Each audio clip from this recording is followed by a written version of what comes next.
Assalamualaikum warahmatullahi wabarakatuh. Bismillahirrahmanirrahim. Nahmaduka ya ghafuru ya syakuru. Mashalli wa sallim barik ala sayyidina maulana Muhammadin wa ala alihi wa sahbihi asma'in nama ba'du. Ketika Rasulullah wafat, itu separuh sahabat hampir mayoritas, ya Rasulullah, kita semua ingin kita dulu yang meninggal karena engkau begitu penting. Maka jangan meninggal dulu, kita yang meninggal. Kalau kita yang meninggal itu gak apa-apa, tapi kalau engkau penting, jangan meninggal. Tapi ada saja sahabat, tidak seperti itu. Saya suka Rasulullah meninggal dulu. Alasannya masuk akal. Biar Allah menyaksikan saya kama usaddikuhu hayyan usaddikuhu maitan. Allah biar menyaksikan saya iman kepada Nabi ketika masih hidup. Dan saya buktikan setelah mati pun, setelah meninggal pun, setelah wafat pun, iman. Jadi ternyata baisnya itu supaya orang tahu bahwa iman kita kepada Nabi itu iman yang super. Jika ketika beliau sugeng ya kita iman, setelah wafat juga kita iman. Kai usaddikuhu maitan kama usaddikuhu hayyan. Supaya saya mentasdikkan beliau setelah meninggal sebagaimana kita mentasdikkan beliau saat masih hidup. Dan ternyata Allah ridho dengan perkataan sahabat itu. Kenapa Allah ridho? Karena menjadi pelajaran bagi orang-orang yang ditakdir gak menangi Rasulullah SAW. Tetap mereka ini. Jangan kayak setan. Setan itu kurang ajar betul kalau iblis itu. Masyhur itu. Iblis itu nangis-nangis neng Nabi Musa. Iblis itu takutnya sama Allah itu luar biasa. Sampean kalah. Iblis itu setiap ketemu malaikat karena dia ngerti alam gaib, mesti apa itu? Kama sali syaitani idqala lil insani kfur falamma kafara qala inni bari'um minka inni akhafu wa rabbal alamin. Jadi setan iblis itu paling sering bilang inni akhafu wa rabbal alamin karena iblis itu tahu surga, tahu neraka, tahu kekuasaannya Allah. Jadi takutnya sama Allah luar biasa. Makanya setiap dia mengajarkan kekafiran, setelah orang itu kafir gimana? Inni bari'um minka inni akhafu wa rabbal alamin. Saking takutnya sama Allah, suatu saat iblis ini datangi Nabi Musa. Karena tahu Nabi Musa itu kalimullah. Orang yang bisa komunikasi langsung dengan Allah. Ya Musa, ya kalimah Allah, saya ini makhluk. Saya takutnya sama Allah luar biasa. Tolong rayukan Allah supaya nerima tobat saya. Karena dirayu terus lama-lama Nabi Musa bilang, oke, tak rayukan Allah. Sama Allah. Karena Musa kekasihnya, ya Allah, iblis punya ingin tobat. Tolong dikasih hak tobat. Kata Allah, oke. Dia bisa tobat. Asal mau sujud di makamnya Nabi Adam. Karena kesalahannya dia gak mau sujud sama Nabi. Semenang Nabi Musa karena ada cara untuk iblis menjadi tobat. Dikasih tahu sama Nabi Musa. Alhamdulillah kamu diterima tobatnya. Syaratnya apa? Sujud ke kuburannya Nabi Adam. Wah, iblis kata aslinya terus. Asjuduhu maitan wa qatla asjuduhu hayyan. Zaman urip ora gelem, mbok wis mati. Oh, dasar setan itu. Zaman urip aku ora gelem wis mati mbok kon sujud. Kumat maksudnya terus ya sudah sampai sekarang akhirnya. Kalau sekarang tidak mungkin lagi karena enggak ada Nabi Musa. Jadi ijtihadnya sahabat melihat wafatnya Rasulullah itu beda-beda dan ternyata semuanya diridhoni Allah. Karena ternyata yang suka Nabi wafat dulu adalah ingin supaya umat Islam tetap mencintai beliau.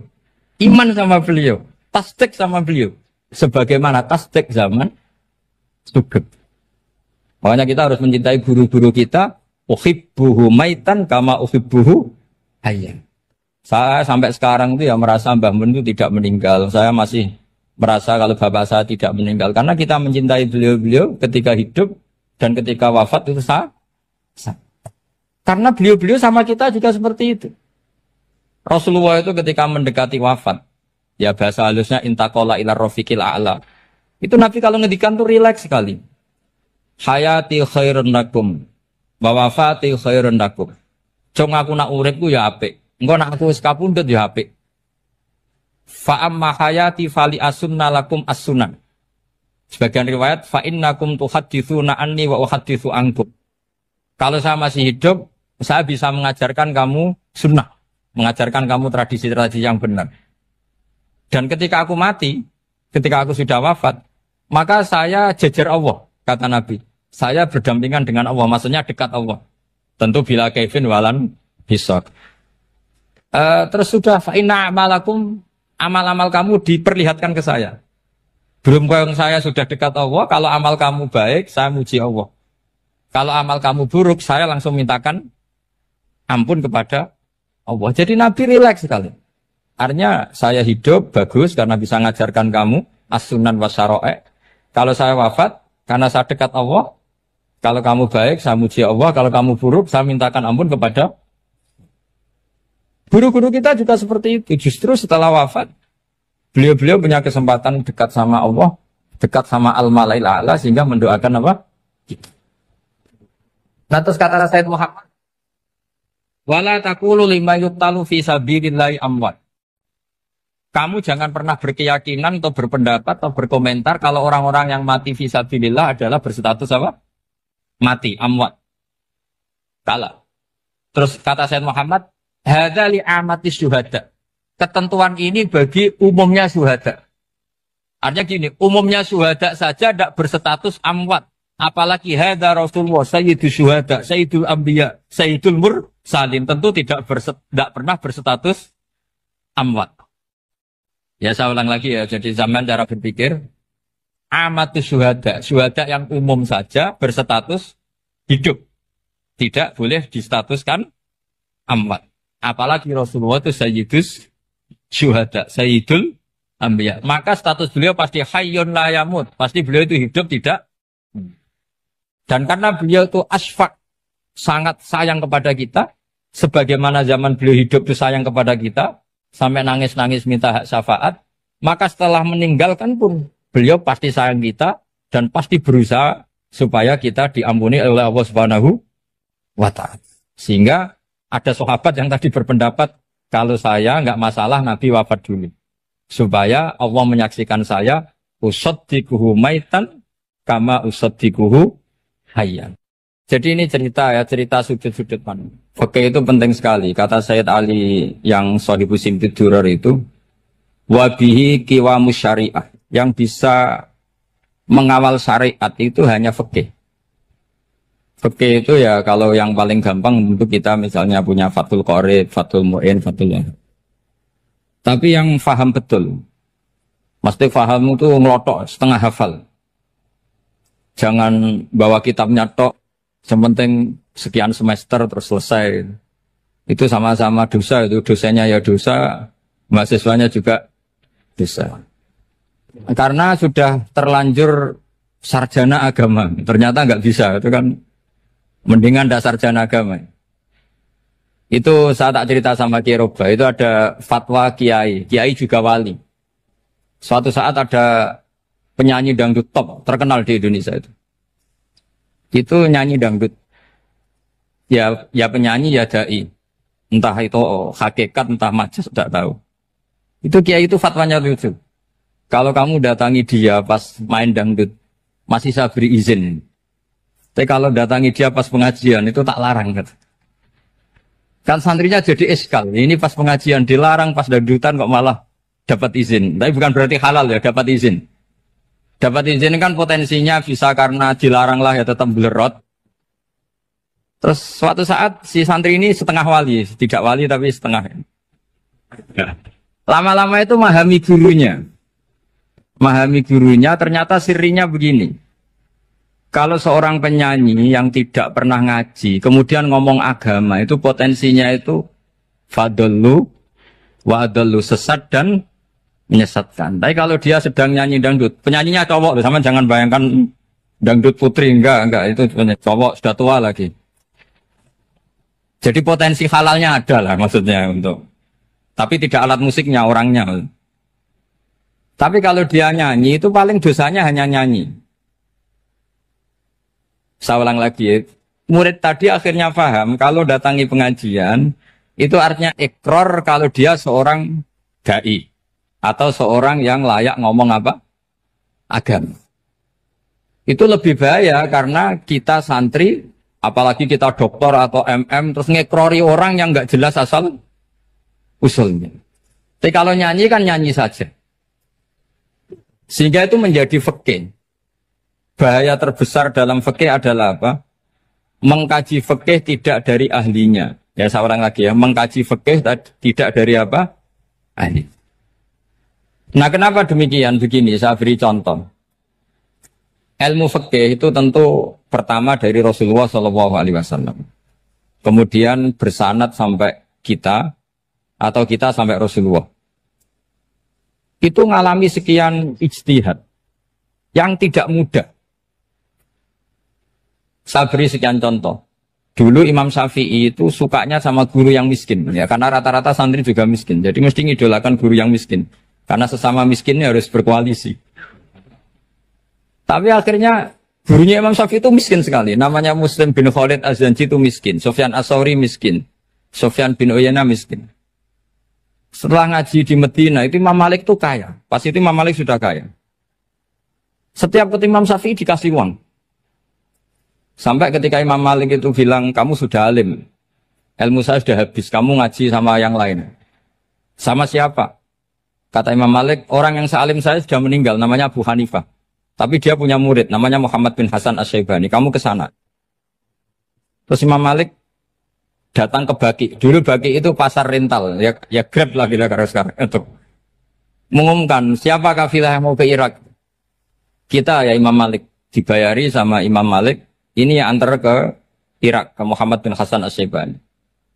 Imam Malik mulai ngeper. Guru saya yang miskin tidak pernah nyangoni, guru-guru saya yang kaya sering nyangoni. Mulai memasalahkan kiai miskin, gitu. Kira-kira seperti itu mulai masalah. Setelah datang ke Irak, di Muhammad bin Hasan Asy-Syaibani itu si Muhammad bin Hasan Asy-Syaibani itu kalau ngitung uang itu di meja tamu. Jadi punya emas lantaan, punya uang. Kira-kira kalau Indonesia punya rupiah, punya dolar, dihitung itu di ruang tamu. Kata Imam Syafi'i, saya dengan Imam Malik saja enggak serik, ini lebih kedonyan lagi kiai. Ngitung uang itu di ruang tamu. Terus akhirnya si Muhammad bin Hasan Asy-Syaibani ini ahlul usul, dia pakar usul. Kamu heran sama saya? Iya, kiai kok kedonyan. Dia ngomong gitu. Tapi kata Muhammad bin Hasan Asy-Syaibani, kalau kiai tidak boleh kaya, dia tak kayak nawang fasik. Ben gue demenan, gue mabuk. Oh jangan, nanti dipakai maksiat. Tengjenengan mawon kersane digetoat. Berarti kiai oleh sugih, pun angsal-angsal. Semenjak itu jadi satu fikih bagi Imam Syafi'i. Ternyata kalau mengharamkan kiai sugih, berarti membolehkan yang fasik sugih. Kalau yang fasik sugih bisa dipakai i'anah alal maksiat. Semenjak itu mindset pikiran Imam Syafi'i rubah. Saking rubahnya sampai beliau berpendapat orang bisa beli Alphard, kok beli carry itu haram. Bisa jadi bupati kayak Pak Roba, kok jadi RT haram. Pokoknya gitu. Bisa keren kayak Gus Bak, kok jadi orang pendengar haram. Pokoknya haram terus. Karena dalil beliau al-Islam ya'lu wala yula alaih. Coba sampean ridho, misalnya jadi orang Gresik dipimpin orang yang enggak sholat, ridho ndak? Ndak. Atau sholat tapi enggak bisa ngaji, ridho ndak? Ketika yang bisa ngaji berpotensi jadi buba, terus keterusan. Karena Imam Syafi'i keterusan, ya umatnya keterusan. Akhirnya orang-orang Syafi'i itu politikus rata-rata. Ya makanya sama jangan kaget sama Baruba. Kakak saya wakil bupati ini. Putranya Mbah Mun ada yang wakil apa? Gubernur. Dulu Gus Wahid ya menteri agama. Itu asal usul dari perubahan fikih, mindset, cara berpikir Imam Syafi'i. Jadi dulu itu fikih ditemukan itu jelimet, ada perdebatan. Itu tidak hanya pada level ulama, pada level Nabi pun ada perdebatan. Jadi jangan kira Nabi itu tidak debat, ya debat. Nabi itu asal seangkatan itu mesti debat, termasuk debat dengan malaikat. Jadi kalau perlu ya debat sama apa? Karena malaikat itu kan lugu-lugu itu gak iso mikir. Karena kalau malaikat iso mikir bisa jadi rektor. Nanti kasihan Pak Salam ini. Malaikat gak boleh jadi rektor. Malaikat Israel itu gak tahu etika. Jadi beliau ketika mau membunuh, mencabut nyawanya Ibrahim datang, ya Ibrahim saya ini disuruh nyabut nyawa kamu. Kata Ibrahim, wah kamu itu pasti salah. Kamu tahu saya siapa? Saya ini Khalilur Rahman, kekasih Allah. Masa kekasih membunuh yang dikasih? Ini enggak benar, logika itu enggak benar. Pasti kamu salah. Karena Israel itu tidak bisa debat. Ketika ditanya, hal ra'aita khalilan yumitu khalilah, masa kekasih membunuh yang dikasih? Saya ini Khalilur Rahman. Masa Allah mencintai saya kemudian membunuh saya, itu logika agak benar. Tidak keliru, kamu itu keliru. Israel akhirnya terbang lagi. Ya Allah, katanya logika saya ini salah. Karena masa kekasih membunuh yang dikasih.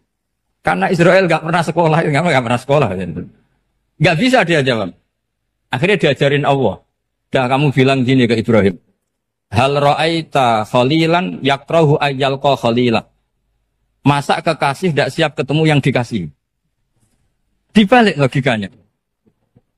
Akhirnya datang lagi ke Israel. Kata Allah begini. Masa jenengan kekasihnya tidak siap ketemu yang kau kasih. Oh ya oke mati gak apa-apa. Jadi ilmu itu ngalamin perdebatan.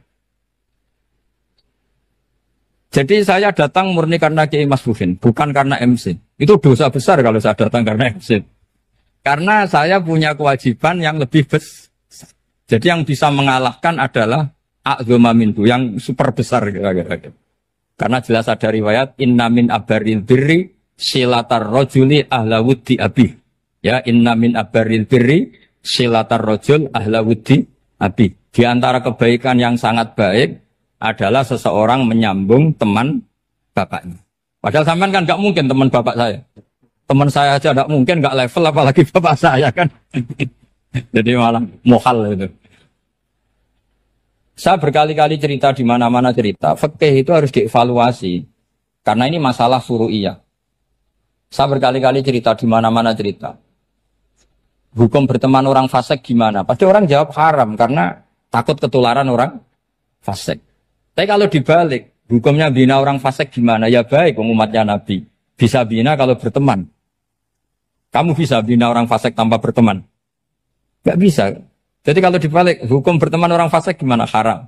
Hukumnya bina orang fasik? Baik. Bisa bina kalau berteman. Berarti berteman orang fasik? Ya terus nanti pada level lapangan sih gampang. Kalau yang soleh membina yang fasik dan yang fasik ketularan yang soleh, maka ternyata kalau yang soleh ketularan fasik ya berarti ternyata buruk. Tapi kan hukum masa nunggu kenyataan kan, jadi nggak hukum. Di mana-mana hukum itu kan ada asumsi karena ini masalah ijtihad. Nah itu yang dilakukan para ulama kita. Jadi sampean harus mengkaji fikih secara detail karena tidak hanya kita yang khilaf. Nabi-nabi juga khilaf dalam menentukan dakwah ilallah. Wali-wali kita kayak Abdul Hasan Asyadili sama Sayyid Abdul Al-Haddad itu juga. Imam Ghazali ya khilaf. Imam Suyuti itu kalau ketemu Al-Qastolani itu saling tidak nanya, saking nggak cocoknya. Masyhur itu. Jadi ulama ora cocok. Bedanya nak saiki perkara partai. Kalau orang gini enggak. Karena pakai asumsi. Pakai asumsi karena memang susah. Nggak misalnya memang tak bedai, tak beri yang nggak misalnya ada orang rukuk kemudian kentut, itu sholatnya batal apa enggak? Enggak, jawab saja. Enggak, orang sholat kemudian pas rukuk kentut atau kelihatan auratnya, sholatnya batal apa enggak? Batal. Itu keliru nih sampean, itu salah dosennya mesti itu. Pertanyaannya gini, yang dikatakan sholat itu kan aqwalun wa af'alun muftatahatun bitakbir muftatamatun bitaslim. Lalu ketika sampai rukuk apa sudah namanya sholat sehingga kamu katakan batal? Namanya sholat aja belum kok sudah kamu katakan batal gitu.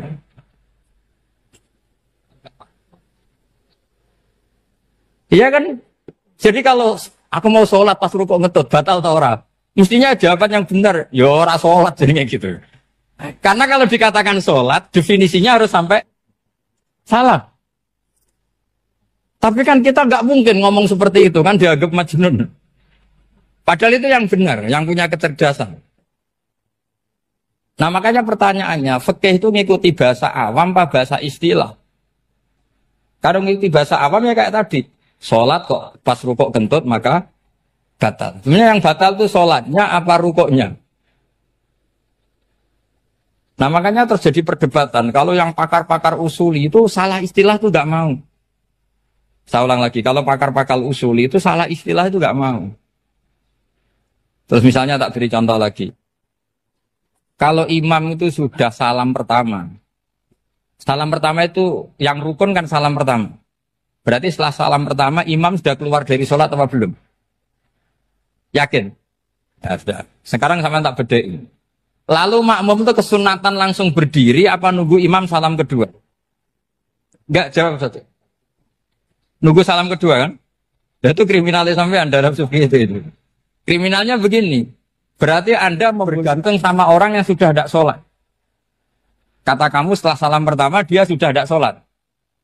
Berarti kamu menginterosikan makmum berhubungan dengan orang yang sudah tidak sholat. Karena sudah keluar dari sholat ketika salam pertama.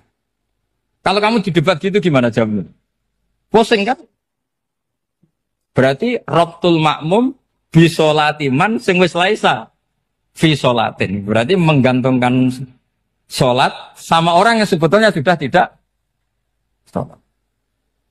Ada yang jawab, sebagian ulama fikih tetap disunatkan menunggu salam kedua. Karena salam kedua itu masih paket meskipun tidak rukun. Dia paketnya selesai. Tapi selalu pertanyaannya gini, lalu setelah salam pertama itu imam masih sholat gak?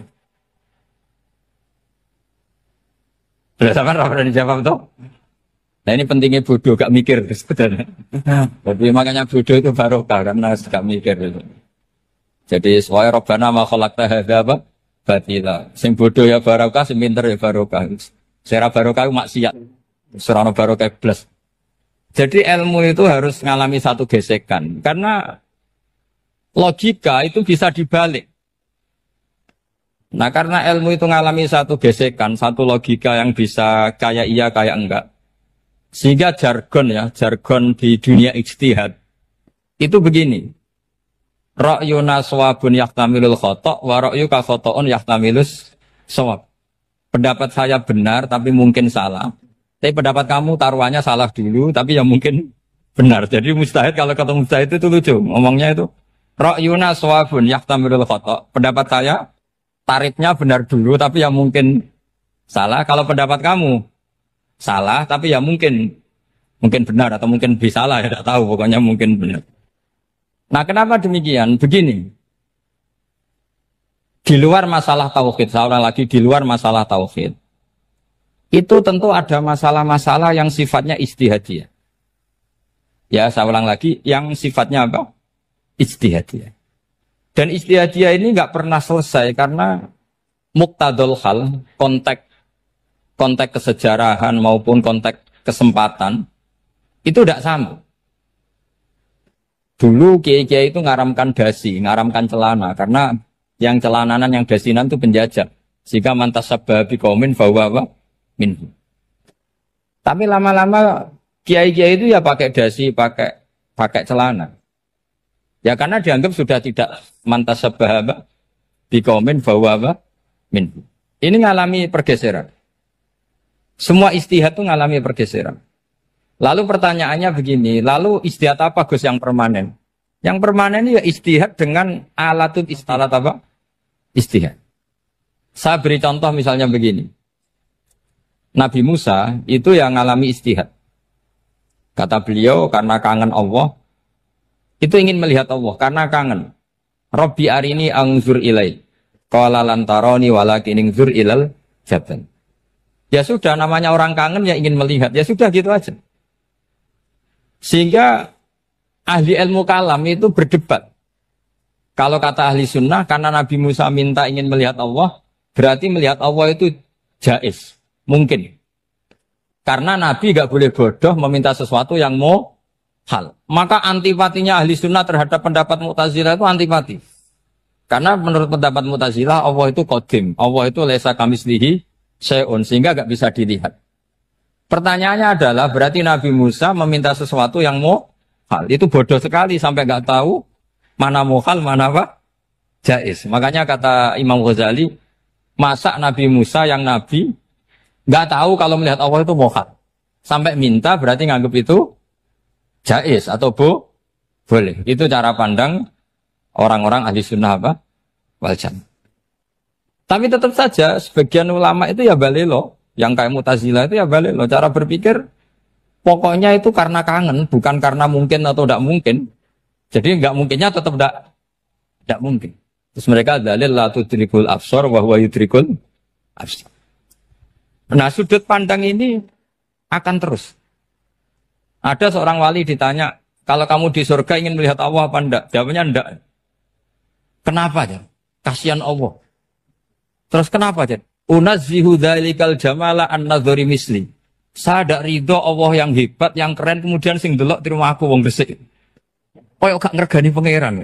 Sebenarnya sing delok Allah ben golongane Nabi Muhammad, Nabi Ibrahim, kowe ra usah ngilangi keren. Maksudnya itu.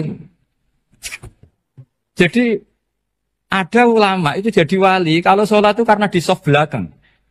Tapi jangan ditiru. Itu kan gak lazim ya. Lazimnya kan afdhalus sufuf as-saful awal. Ketika ditanya, kenapa kamu kalau sholat di belakang?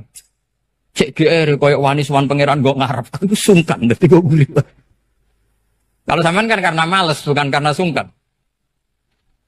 Jadi itu artinya rasa ya. Makanya nggak bisa, nggak ada ijtihad itu tidak mungkin. Karena perasaannya orang itu beda-beda. Itu Sayyid Abdul Al-Haddad, itu kalau ngendikan masyhur. Man da'a li dzalimin bil baqa faqad ahabba yusawwa fi ardi.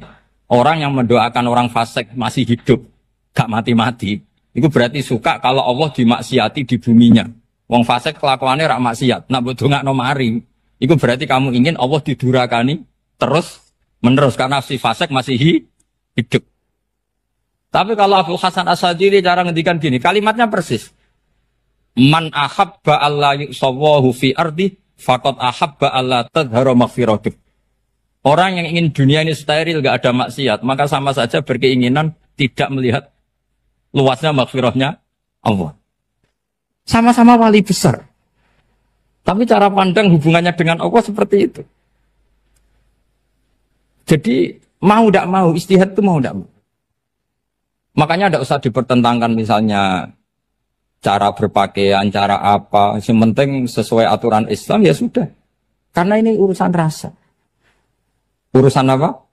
Rasa. Itu Syekh Hasan Basri itu sering jagongan sama Robiah Hadawiyah. Itu secara fikih salah. Tapi pas itu ulama fikih ditanya, kenapa Anda tidak komentar terhadap dua wali besar yang sering ketemu? Andaikan semua santri seperti itu akan saya halalkan, Gatot. Karena nggak mungkin punya nafsu.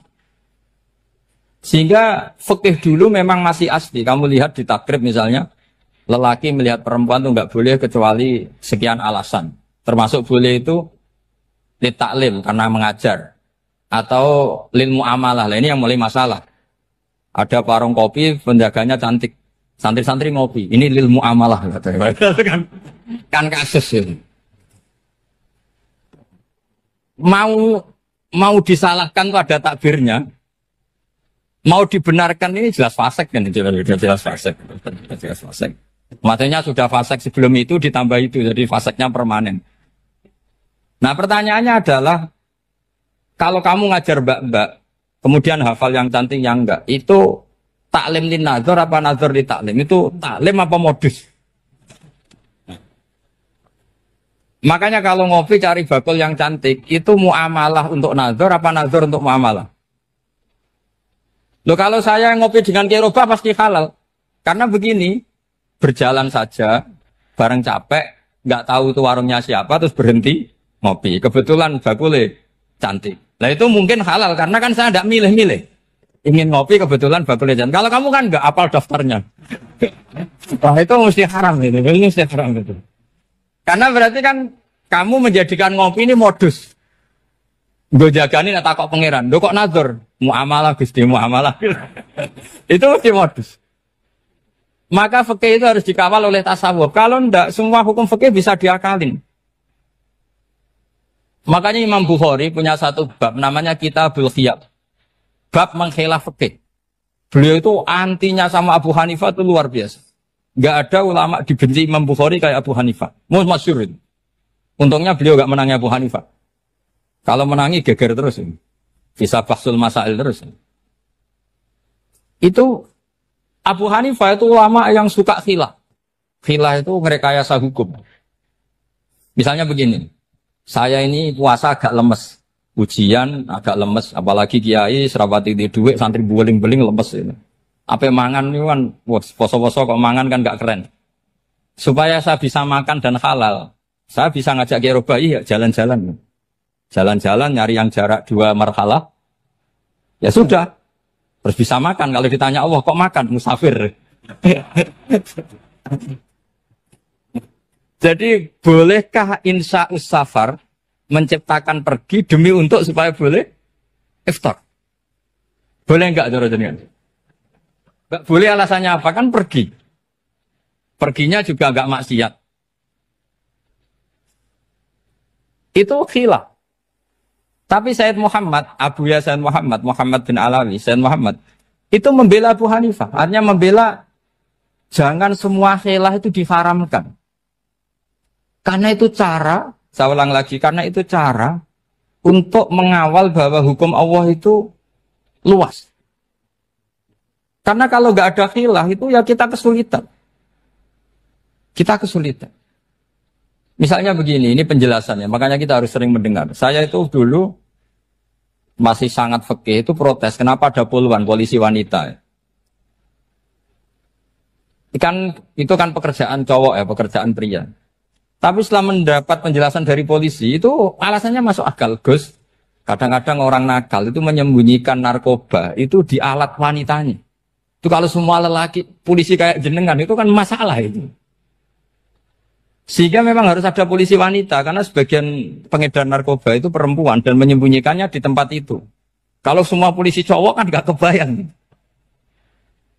Sehingga kita akhirnya mendengar, membolehkan polisi itu wanita. Ada wilayah yang harus wanita. Begitu juga ada pertanyaan, kenapa sih dokter kandungan itu cowok? Saya punya banyak santri yang muhibin saya itu dokter kandungan. Tak tanya, kamu itu kok cowok kok jadi dokter kandungan? Kan pekerjaannya seperti itu. Dia jawabnya lucu. Dari 10 yang tes jadi dokter kandungan, itu yang cewek itu lulus 2. Yang cowok lulus semua. Karena ketika cewek dites melihat ketuban pecah darah itu langsung pingsan. Sehingga yang secara psikologi dablek itu kan memang lelaki. Jadi roh wongnya sewakit santai. Kadang nggak lahir-lahir cinta ini nang jopo rokokan santai. Itu kalau cewek yang jadi dokter kandungan itu nunggu jam 11, jam 4 sudah pingsan. Nah ini cerita, bukan berarti saya menghalalkan, enggak. Kita harus mendengar, saya ulang lagi, kita harus apa? Dan itu setelah mendengar, itu nanti jadi disiplin ilmu, yaitu namanya fikih. Karena ilmu fikih itu sebetulnya gampang. Sampai kalau ngaji i'anah, itu kelihatan fikih itu gampang, karena ada logika yang terbangun. Misalnya begini, orang kalau tawaf itu disuruh agak jauh dari Ka'bah. Jangan sampai nginjak sadarwan. Karena sadarwan itu pondasi itu ikut Ka'bah. Kenapa begitu? Ya jenenge ra muteri Ka'bah, ide-ide Ka'bah. Jadi sebenarnya sederhana logikanya. Sing jenenge muter itu di luar itu kita muter. Nah kalau nginjak pondasinya namanya gak muteri Ka'bah tapi ide-ide Ka'bah. Ya jadi sederhana sebetulnya ya masuk akal. Jadi fikih itu enggak ada yang iskal, sebetulnya masuk akal. Tapi karena kita nekuni itu tidak serius, maka terus jadi paradok. Saya beri contoh lagi, ini sebagai penghormatan saya sama Kiai Mas Bukin, karena ini sudah namanya fakih. Kalau ada ayam jago ditwabrak truk, terus kejet-kejet, adekan dibiarkan pun mesti mati. Karena gerakannya sudah harokatul masbuh. Terus kamu sembelih, itu halal apa enggak? Enggak jawab, ayam jago loh. Kalau kamu katakan halal, dia sudah tidak punya hayatun mustaqirroh, kehidupan yang permanen. Andai kan kamu biarkan pun 1 menit lagi meninggal. Kejet-kejet kan mau prosedur saja. Maksudnya pantasnya mati ya kejet-kejet sih, tapi sebetulnya sudah pasti mati. Maka ini ada 2 ulama. Kalau kata Imam Malik tetap namanya halal. Karena ruhnya masih di situ, sehingga ketika kita nyembelih, ya nyembelih hewan yang hidup. Yang namanya nyembelih itu pokoknya mematikan yang punya roh. Sementara saat itu rohnya masih di situ. Meskipun 1 menit lagi pasti. Tapi kalau mazhab Syafi'i enggak, ini sudah harokatul mazbuh, tidak punya hayatun mustaqir. Sehingga dalam perdebatan ulama fikih itu lucu, kadang ya gampang mangkel no. Misalnya begini, kalau ada anak lahir tidak ada amaratul hayat, nggak nangis, nggak bernafas, sunat disolati apa enggak? Siktun sing layas tahindu walayas, langsung lahir langsung mati, nggak ada amaratul hayat. Udah tahu mikir tuh. Itu tidak wajib disolati. Alasannya, ya kan memang sholat alal mayit kan tidak pernah hidup. Di mana-mana mayit itu setelah hidup mati. Ini kan tidak pernah hidup. Namanya ya qit'atul lahmin, ya potongan daging itu aja. Enggak. Jadi kadang fikih diwaca tenan jebule mangkel no. Terus ketika di kitab Minhajul Thalibin itu, kalau kamu keluar mani itu wajib mandi enggak? Wajib kan? Kalau keluar mani inzal itu kan wajib mandi. Nah kenapa nifas atau wiladah keluar bayi? Kenapa ibu-ibu kalau keluar bayi wajib mandi? Alasannya lucu. Li'annal walad maniyun pun akidun. Ini kan wis mani cuma mengkristal. Jadi kadang fikih mangkel. Apa ya? Sembrono gitu. Masuk wajib mandi wiladah itu karena apa? Li'annal walad maniyun mun akidun. Niku mani sing wis mengkristal. Mani sing wis jelalatan lah lahir nuangis ngoten. Jadi ternyata karena kenapa fikih butuh alasan nyari hadis tentang keluar anak mandi itu enggak ada yang sorry. Yang ada adalah tentang inzal. Innamal ma' minal. Akhirnya dicari-cari ternyata walad itu maniyun mun akidun. Lah ini problem fikih. Sampean harus siap dengan pelajaran seperti ini. Meskipun sampean mungkin wong priayi, tapi ini ilmu. Ya, saya ulang lagi, ini ilmu. Sehingga ulama itu mau tidak mau harus mau mendengar. Karena logika yang terbangun itu nunggu kalau mendengar kayak tadi. Malaikat Israel baru sadar, masa kekasih bunuh yang dikasih. Masuk akal juga Israel. Kalau sama sampean sih nggak nerima tetap selonang-selonang ini masalah Ibrahim Khalilur Rahman. Sehingga kita di alasan fikih itu harus kita dengar. Saya dulu itu saya sampai sekarang itu sama kalau bayi lahir masih sudah berbentuk bayi, saya sendiri berpendapat sebaiknya disolatin kalau sudah berbentuk apa bayi meskipun tidak nangis, tidak ada amaratul hayat. Kan yang digugurkan itu wajibnya, bukan masalah boleh dan tidak. Itu banyaklah perdebatan ulama di bab itu. Saya beri contoh lagi perdebatan ulama. Ini contoh-contoh fikih, karena ini khusus penghormatan status fakih tadi. Itu kalau ada orang mati, jenazah itu.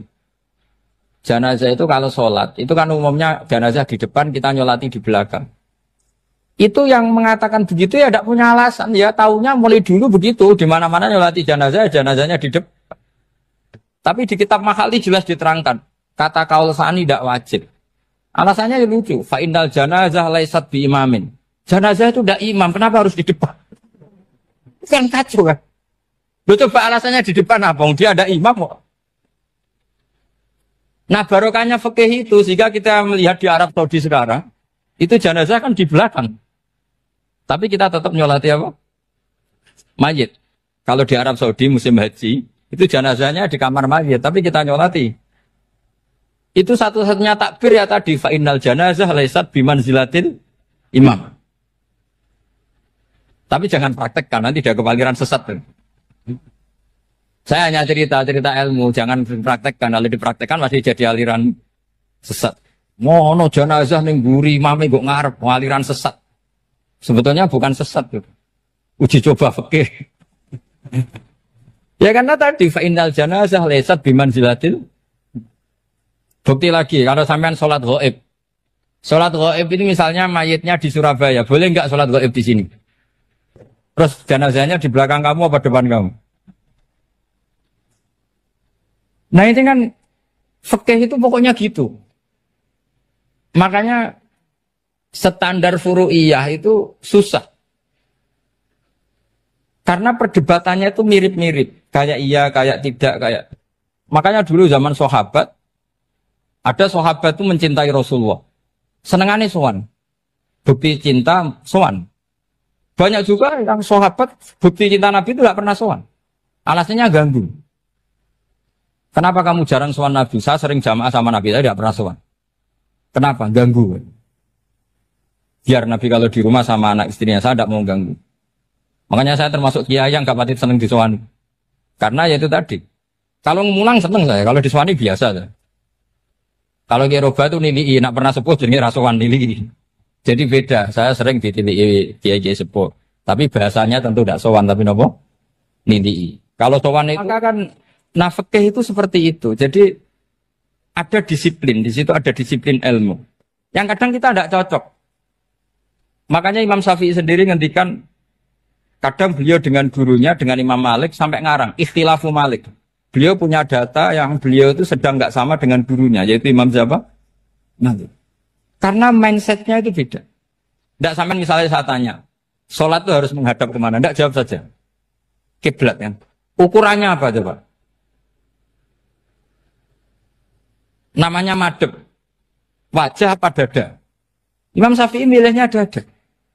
Sekarang praktekkan dalam dialog keseharian. Saya jagungan sama Kiai Roba seperti ini, terus wajah saya begini, madhep enggak? Nah itu masalah. Terus pertanyaannya, madhep dengan dada itu fis sholat apa fil qiyam?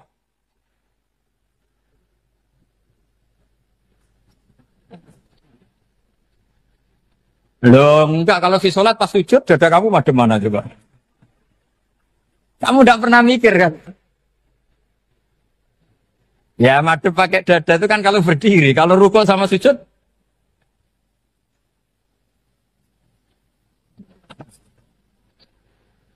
Nah itu ulama itu jimat gitu.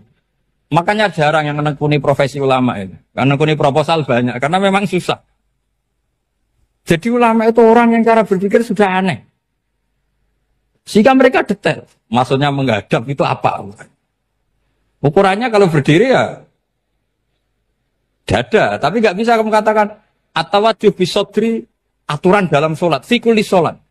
Pertanyaannya lah kalau rukuk sama sujud, dadanya menghadap kemana coba? Maka itu ilmu yang sudah jelimet. Nah ulama usul fikih, ulama yang nggak mau salah per detail hukum. Sehingga menurut Imam Rafi'i, misalnya kalau beliau ditanya sujud itu gimana ya, asal wat ujabha ya sujud. Tapi kalau murid Imam Nawawi harus melibatkan 7 apa? Anggota, yaitu al-jabhah, wal yaden, warubaten, wal kodame. Oke, Imam Nawawi kita ikuti. Tentu keseharian kita pakai Imam Nawawi. Yaitu berdasar hadis umirtu an asjuda ala sab'ati a'zumin al-jabhah, wal yaden, warubaten, wal kodamen. Berarti berapa? 7. Tapi pernah saya cek di kitab karangannya Imam Syafi'i, ketika beliau ngendikan, saya suka kalau orang sujud itu melibatkan 7 anggota berdasar hadis ini. Tapi kata beliau, wayah tami itu dan bisa saja sujud yang watul jabhah itu sudah cukup. Kata Imam Syafi'i, limada, karena Nabi ketika sujud itu hanya ngendikan begini, sajadalaka wajhi wa sam'i wa basori. Gak ada di hadis wayadi, warubati, wakodami. Ya sudah akhirnya. Nah itu sudut pandang. Terus gugatan kedua begini. Ada orang muslim yang sujud sama berhala. Untuk menjadi murtad itu harus 7 anggota apa cukup atul jabah alal ardi? Untuk sah menjadi murtad itu. Untuk sah menjadi murtad cukup atul jabah alal ardi harus 7 anggota.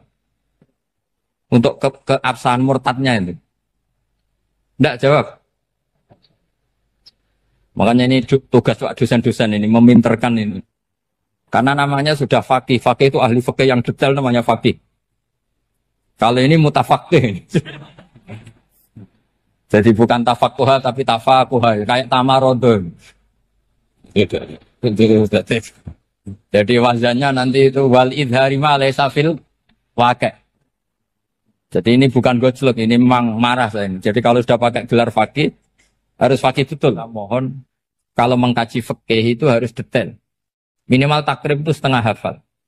Supaya konstruksi ilmu itu utuh. Ya sama lagi konstruksi ilmu itu. Karena ilmu itu mesti ada yang apa ya? Ya rodok setengah salah itu, tapi disalahno ora kena. Ndak sampean tak bedheki, nak pancen bener langsung tak angkat jadi rektor. Nak bener tuh. Coba rukun sholat pertama itu apa coba? Rukun sholat pertama. Niat. Niat sama berdiri dulu mana? Ayo niat dulu baru berdiri, apa berdiri dulu baru niat? Berarti niat sama berdiri dulu mana? Rubah kan? Artinya kita mau bilang tartib, urutannya niat, berdiri, takbir, nggak bisa. Yang dikatakan niat itu apa? Qasdus syai' muktaronan bifi'lihi. Berarti niat sama takbir harus bareng apa urutan? Bareng. Terus dengan qiyamnya urutan apa bareng? Bareng apa urutan? Loh enggak, kalau urutan berarti takbir dulu, duduk, baru berdiri. Nah maka seperti ini itu mau tidak mau kita salah. Dikatakan tartib ya salah. Dikatakan serentak ya salah. Cuma karena kita bodoh, gak tahu mikir itu. Alhamdulillah kan di situ itu. Lu coba niat sholat loh. Niat, takbir, qiyam. Dulu man. Niat, takbir, qiyam. Dulu mana coba? Dulu qiyam. Gak ada kitab yang mengatakan arkanus sholat awaluha. Oh dianggap kitab kriminal maksudnya. Makanya ngendikane ulama-ulama di sarah-sarah, mau ndak mau sebagian istilah itu tasamuh. Tasamuh itu wis digawe gampang ngono kok repot. Karena kita ndak bisa detailnya. Coba misalnya puasa. Puasa Ramadan itu wajib apa? Tabyitun niat, nginepno niat. Sing darane nginep itu umure lama apa enggak? Lama kan? Sekarang sebelum 2 menit kamu baru niat, sah apa enggak? Sah. Itu sempat nginep apa enggak 2 menit itu? Enggak sempat kan? Jadi ilmu itu, makanya kata ulama-ulama, pokoknya ilmu itu mesti ono unsur tasamuh. Tasamuh itu ya tiga gampang. Apa? Tiga gampang. Misalnya Imam Syafi'i berpendapat, mashu ba'dir roksi. Itu kata beliau, walau sya'rotan fi hadir roksi. Meskipun satu rambut asal masih di wilayah kepala. Tapi kalau rambut itu dikeliwir, dibasuh di sini nggak sah. Karena sudah keluar dari batas apa? Kepala. Imam Syafi'i cara berpikir kan, yes ini jenenge basuh sirah. Tapi cara Abu Hanifah enggak. Ya enggak, yang namanya megang kepala itu ya minimal 1/4. Masa gitu dikatakan megah. Lalu ulama usul fikih itu berdebat. Sesuatu itu sesuai masodaknya. Masodak itu yasduku alaihi kadza. Yaitu, ini tadi saya cerita ke Ibu Khin tentang ngaji Jamul Jawame. Ini ilmu yang di Jamul Jawame. Sesuatu itu ukurannya yasduku alaihi kadza apa dengan takrif, definisi. Misalnya gini. Sholat itu batal dengan makan. Kalau kamu sholat, makan batal enggak? Enggak, jawab saja. Batal. Itu satu upo apa satu piring? Enggak, jawab saja. Satu upo sudah batal. Sekarang bab makan di ngurmat tamu. Cung tamuku keimangan. Iku sak upo apa sak piring? Nah ini kan tidak fair. Di bab tamu makan satu piring, tapi di bab sholat satu upo. Maka pertanyaannya, lalu penamaan sesuatu itu berdasar masodak, mayasduku alaihi ismu kadza, atau berdasar uruf?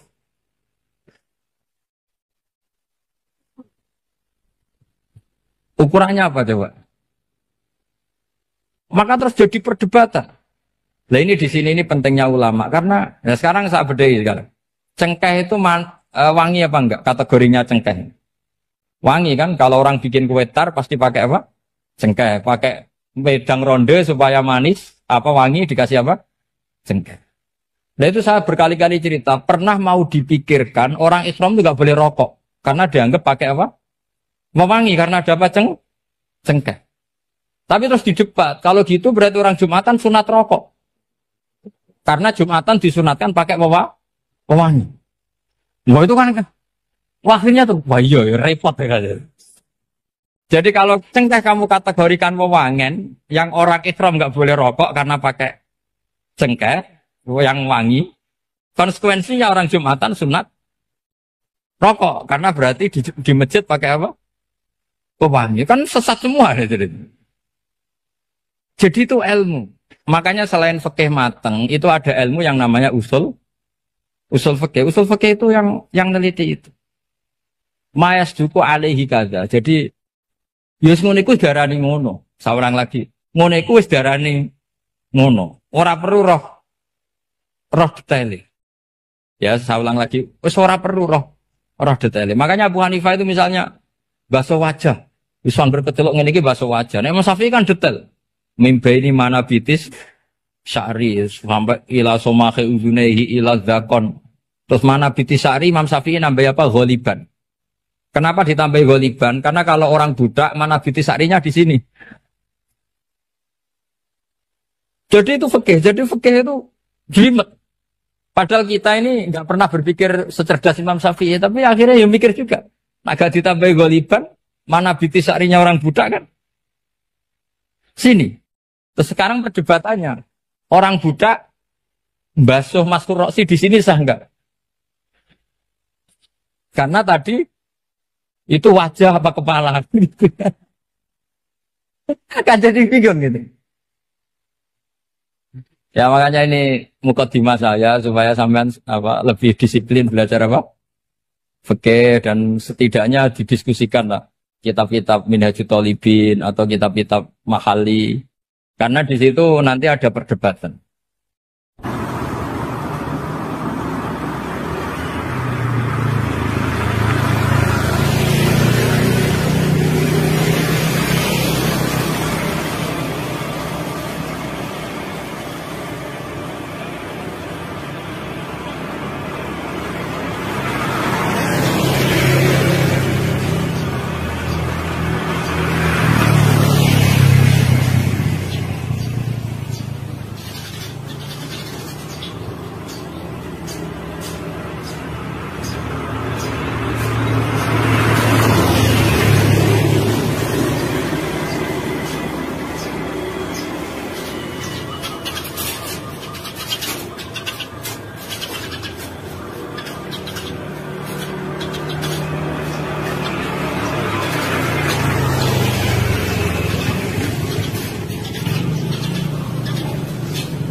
Penjelasan sinau tentang awal itu suara. Mungkin jenengan nanti tak terang tapi potongannya lali, no? Potongannya lali. Ya kita lali tenang. Ya alhamdulillah jen. Al insan makhluk khotok. Sesuai. Ya anggap baik gue sesuai rencana Tuhan. Nak manusia itu makhluk khotok. Jadi lalimu ya pantas, salahmu ya. Ora pantas itu bolak balik. Ora pantas ya. Bolak balik. Iya jadi. Tinggal tenggelam sering matur tentang putih-putih ya, terutama tentang kersane pangeran ya. Jadi Quran itu kan turun itu ada muqaddimah, napa? Muqaddimah. Sebab itu lafaz-lafaz sing majmu, ya lafaz-lafaz sing majmu atau mujmal. Itu punya konstruksinya sendiri karena sebelum itu ada sekian napa?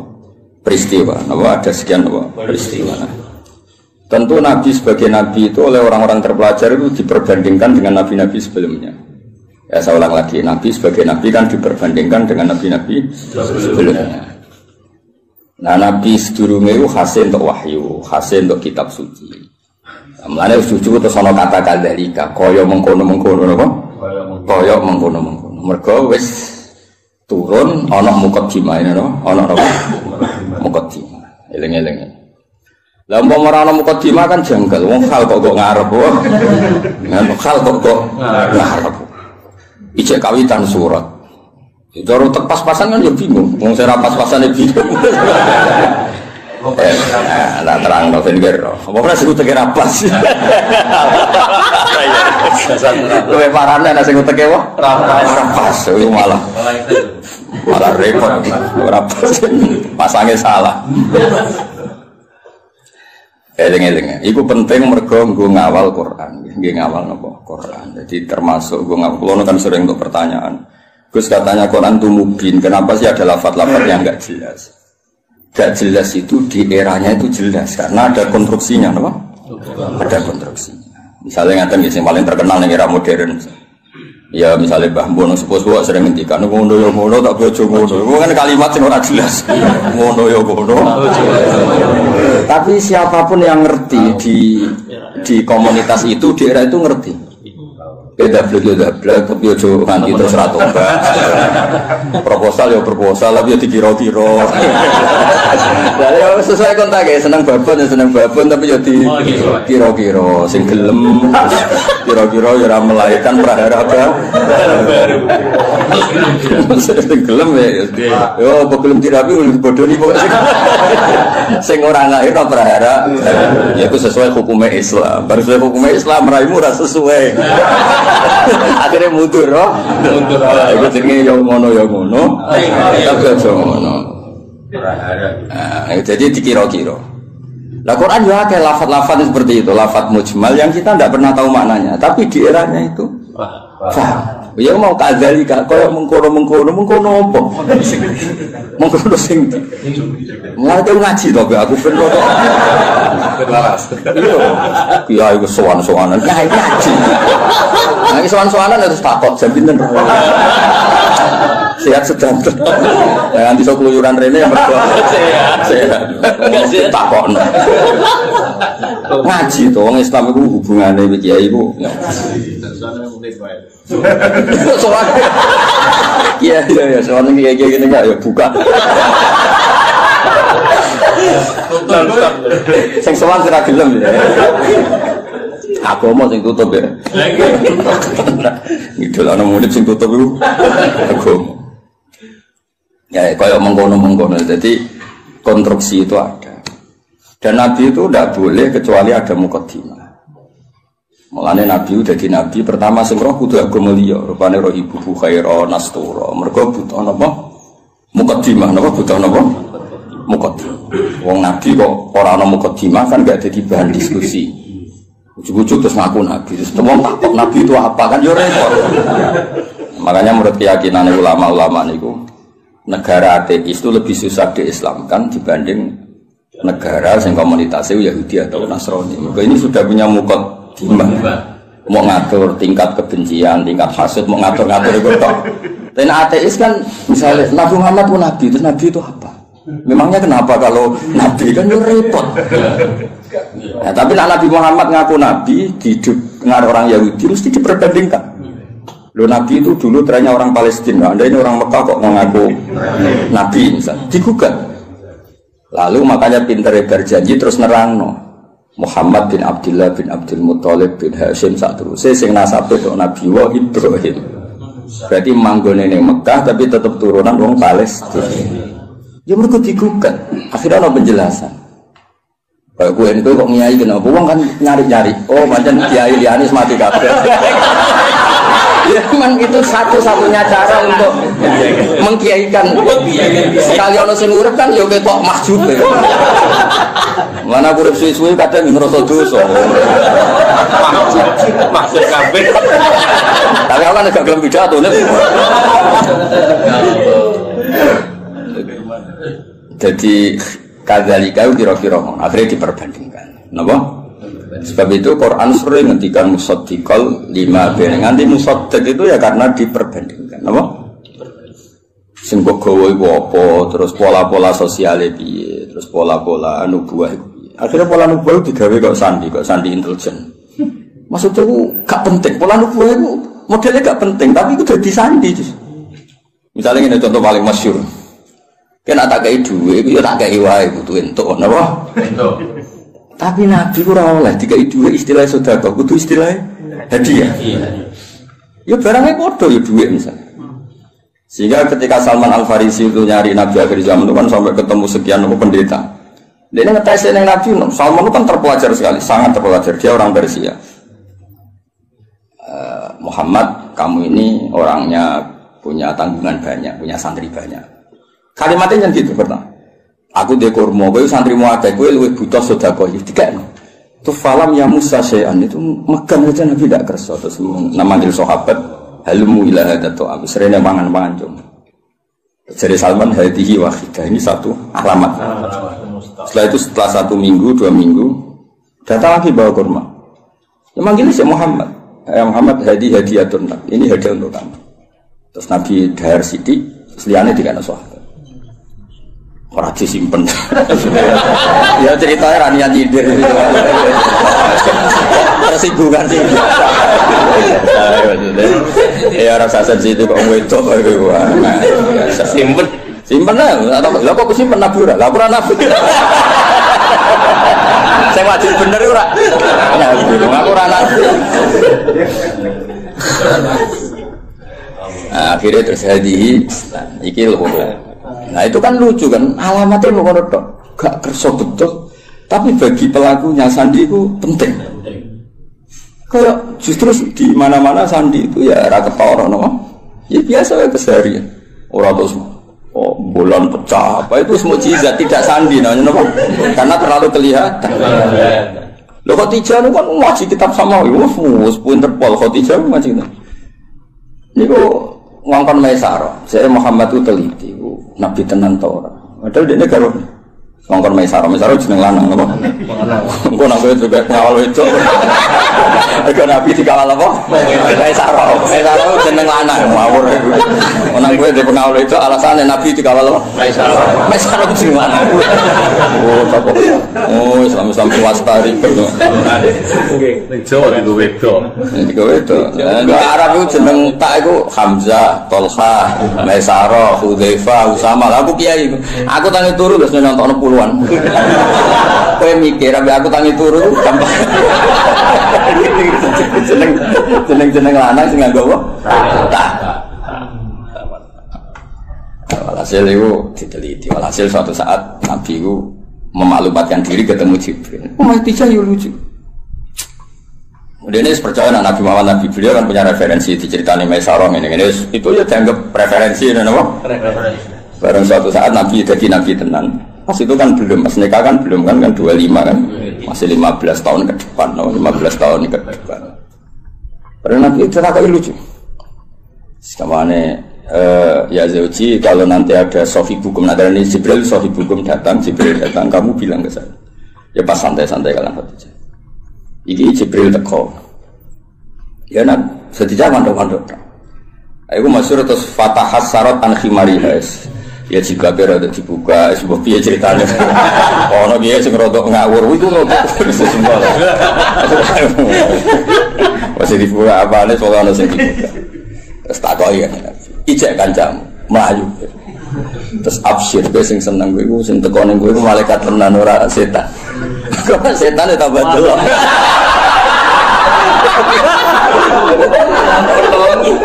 Artinya sandi itu ya lucu, maksudnya ya hal keseharian, no?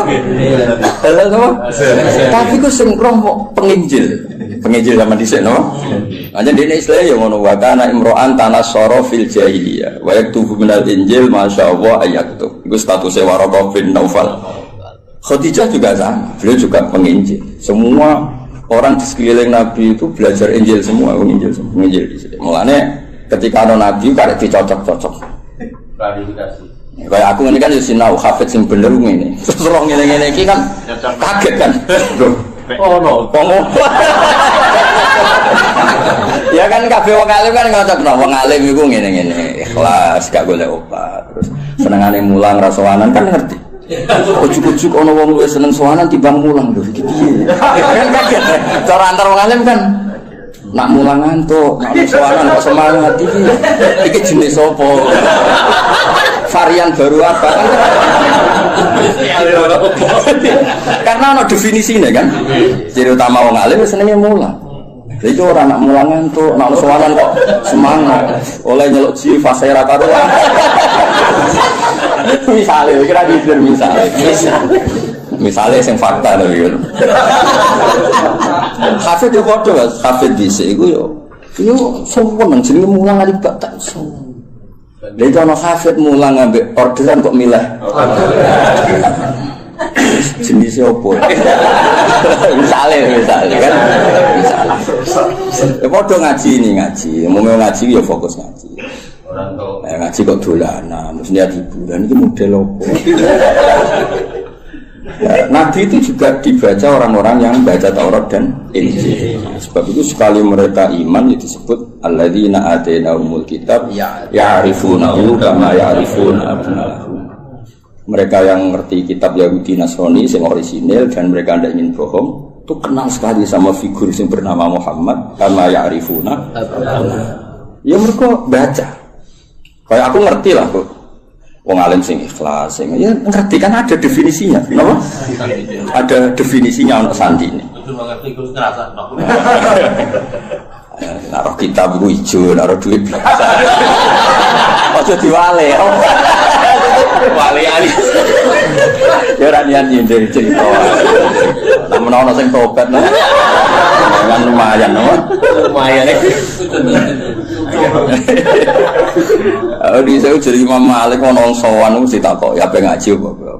Siapa ngaji masyhur kan Imam Malik masuk kamar mandi terus semua fisiknya ditata mengaku wangi atau sowan ditakoki kenapa Anda seribet itu? Ujilu hadis Rasulullah aku mulia anu hadis Kanjeng. Wah asik sekali ngaji sowan. Nang sowan tinggal ngantuk. Penting ya. Ya yo, sesuatu yang penting. Kan sing tengah seneng ngaji ribet. Ngapain ngaji ini dia enteng-enteng go ngalor. Ditentokno tanggale jare. Ya ben ngaji ngatur. Masalah. Cukuman ngono gak aku kualat dunia akhirat. Abe aku lho, Pak, bagi lan mbok abe aku ngono. Amin. Guru dipikir ngaji ya ngaji wae, teko karek teko ngrungokno. Ibu paham yo oleh. Teko karek teko ibu paham yo. Oleh. penting gak sowan. Ya penting gak sowan ya. Ibu paham ya, Pak? Oleh. Iya, guyu. Kelas Jibril go sawi oleh. Ya makame Jibril go sawi ya. Oleh. Mantuk-mantuk ya oleh. Penting aja sowan. Ya, semua ngaji, ya, semua seneng ngaji. Nah, ibu kadali kali saya nerang apa? Ibu ngarep, penting pol ngarep, ujung mislah dari kali. Oh, ya, kono kono ngarep, mengkono. Ya karena tadi semua Quran turun, ono muqaddimah. Nah, muqaddimah ini yang meliputi nubuah. Mulanya Nabi sebelumnya diangkat jadi Nabi, itu sudah digunjingan. Lahirnya sudah digunjingan. Iki tempat kira tahu kering kok jadi kering. Sebut wahodot napa sawah. Iki tempat kira tahu hancur kok jadi hancur. Terus dari perdukunan biasanya ono akses langit terus saya kira ono akses. Itu mulai lahir wis dadi gunjingan. Gunjingan sak bumi sak langit. Malah lahir kan biasa. Wis lahir wong tuamu sumpah mergo darah anyar. Paham ya, mbokmu tambah ngomel-ngomel. Kere dua anak. Tadi lahir terus gawe musibah no. Musibah. Lho ora mek tiba-tiba gemblok. Marat ngobatno. Diken. Lah iku mulai susah wis, mulai lahir wis. Iku kowe. Ben ngerti ujug-ujuge kadalika. Napa? Kadalika. Mane wong tambah tuwa tambah alim itu. Kulo nurian ya alim, tapi ya alim saya kita tambah tua tambah alim. Mau nak kowe ora roh. Biasane nak omah-omah tambah tua tambah goblok dihantam ekonomi. Error Mas, error. Kulo sering ketemu kancaku sing alim-alim nih, tak jak omongan ora sambung. Terus saiki ora cerdas, wis dihantam ekonomi. Ya, tapi ekonomi pas lho, no. Guling ya rata-rata. Guling. Rambutnya brodol. Rambutnya brodol. Pelo kabeh. Kotak. Nah, normalnya wong alim tambah tua tambah alim. Ya normalnya ngono kan mergo ana tajribah kan di pengalaman urip. Kaya aku dhisik kan rono. Kaya wong ngaji ku niate macam-macam ono sing saiki ro tenan. Wis dadi kiai ro tenan. Iki mau teori tok saiki ro tenan. Nah ngaji ana sing goblok ana sing pinter. Saiki ro tenan. Nah jumlah sing pertama luwih akeh ro tenan. Ya roh ya kadalika kaya mengkono iku nunjukno sistem sosial sing mengawali atau sing dadi mukadimah para nabi. Karena setiap nabi pasti diperbandingkan. Mane termasuk pintere berjanji, pintere tiba. Iku sing diadekno mukjizat awal iku nasab. Wa ba'du fa'aqul wa Muhammad bin Abdullah bin Abdul Muthalib bin Hashim tak terus. Terus Hashim mbah lambung cara Jawa ya sembah jenenge Abdul Samsin Noval. Paham ya? Cara Jawa ya mbah, sing mbah kandung sinten Hashim. Kenapa itu penting? Karena pertama yang disoal itu nasab. Sampai wong Yahudi, wong Nabi kok manggon Mekah. Unggone Nabi ku Syam napa? Syam kawasan Palestina, Israel, Syam, Lebanon, wae kawasan-kawasan. Akhirnya kudu diterang. Ya manggone ning Mekah tapi mbah-mbah Palestina atau Syam. Jangan buktinya apa nak Ibrahim tahu pindah ini? Tahu merantau ini ku buktinya. Lah mulane terus ditetepno pangeran fi ayatum bayyinatum maqam Ibrahim. Iki lho. Kabeh dhisik wis sepakat iki ku maqam Ibrahim. Maksudnya maqam belecak kakine Ibrahim. Oh nak Ibrahim tahu ning Mekah. Anak tahu ning Mekah berarti potensinya iku dia turunan pemutih Mekah. Tapi kan iso wae dolan tapi ora ninggal turunan. Terus diterangno ini askantu min dzurriyyati biwadin. Yo ora pancen ana sing ditakokke.